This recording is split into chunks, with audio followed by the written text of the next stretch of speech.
Bacteria પોષે છે.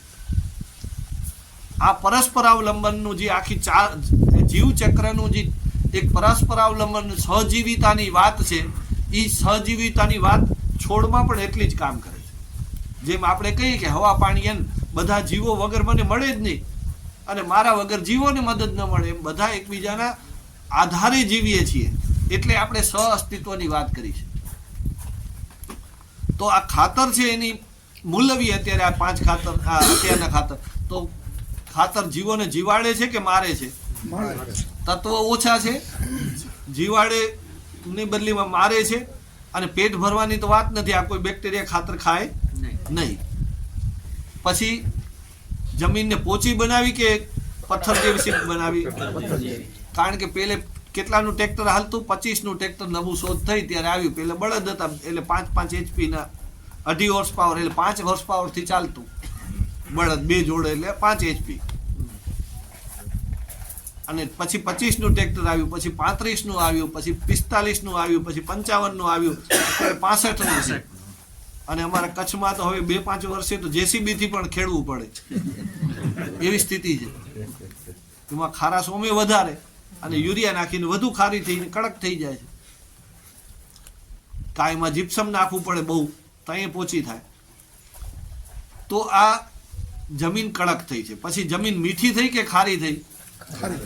જ્યાં પણ તમે યુરિયા વાપરો અને તમે 10 વર્ષ થાય ને એનું ટેસ્ટ કરાવો એટલે 8 pH થી ઉપર થઈ જાય.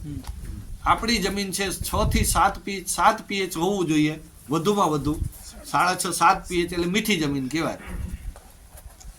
તો એ ખારી જમીન થઈ જાય. પછી પાણીનો વપરાશ ઘટાડ્યો કે વધાર્યો?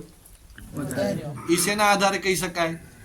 તો કે આપણે જ્યારે યુરિયા વગર, અમારે ત્યાં વર્ષાઋતુ ખેતી થાય ને પિયત, એમાં યુરિયા DAP ન નાખે તો મગ બાજરો ને તલ વાવે તો મગ બાજરો તલ કેટલા પાણી પાકી જાય?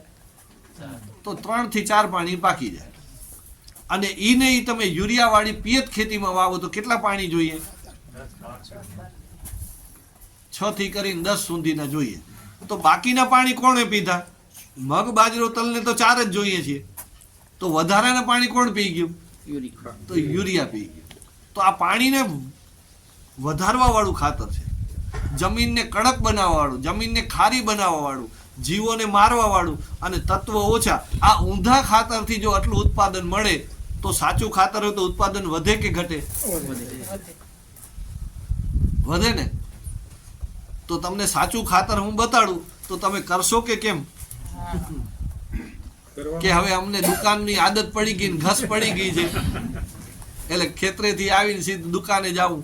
કાલે હું ગામડામાંથી આવતો હતો તો એક ગામડામાં લગભગ આમ 2-3 રાતના 8-8 વાગ્યા સુધી દુકાનો ખુલ્લી હતી ખેતીની દવાની, ખાતરની, એગ્રો વાળાની. તો આપણી ક્યાંક શ્રદ્ધા એમાં વધારે બેસી ગઈ હોય તો પછી મુકાય નહીં. તો હું તમને સાચું ખાતર કહું.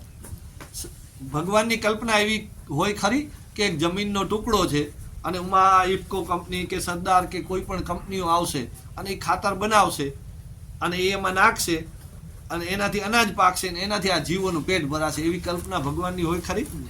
આ કંપનીઓ ક્યારથી આવી? 50 વર્ષથી. અને આ ખેતી ક્યારથી છે? આ જીવસૃષ્ટિ ક્યાંથી? હજારો વર્ષથી. જંગલમાં ઝાડ લીલાછમ અને મોટા થાય છે તો એમાં કોઈ નાઇટ્રોજન દે છે? કોણ દે છે? કુદરત દે છે. યુરિયા નથી દેતા, નાઇટ્રોજન દે છે, પણ કોણ દે છે? કુદરત દે છે. એમાં ફળ લાગે છે, ફૂલ આવે છે તો એનો મતલબ DAP મળે છે. એના ફળ, જંગલના ફળ વધુ મીઠા હોય એનો મતલબ એમાં પોટાશે મળે છે. તો આ બધું કોણ દે છે? તો કે કુદરતની એક વ્યવસ્થા છે.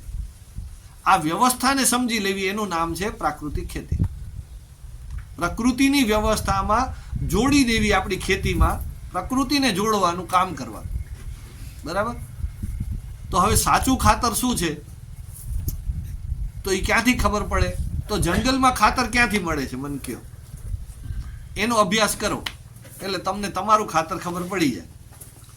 જંગલમાં કઈ રીતે જમીન સારી રહે છે? ઓમાં છે ને પાનખર ઋતુ આવે છે, એક એટલે પાંદડા પડે છે, સૌથી વધારે કામ. બરાબર? પછી શું હોય છે? અંદર ઢગલાબંધ જીવજંતુ ને પશુઓ હોય છે. બધાના મળમૂત્ર ક્યાં જાય છે?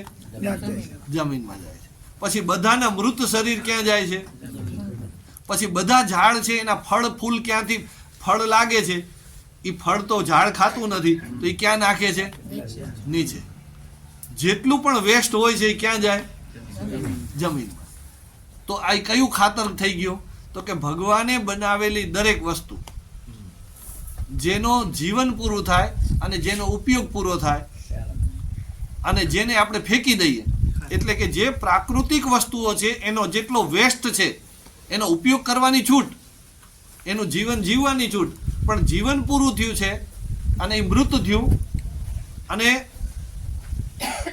જે ઉપયોગ કરવાનો છે એ ઉપયોગ કરી લીધો.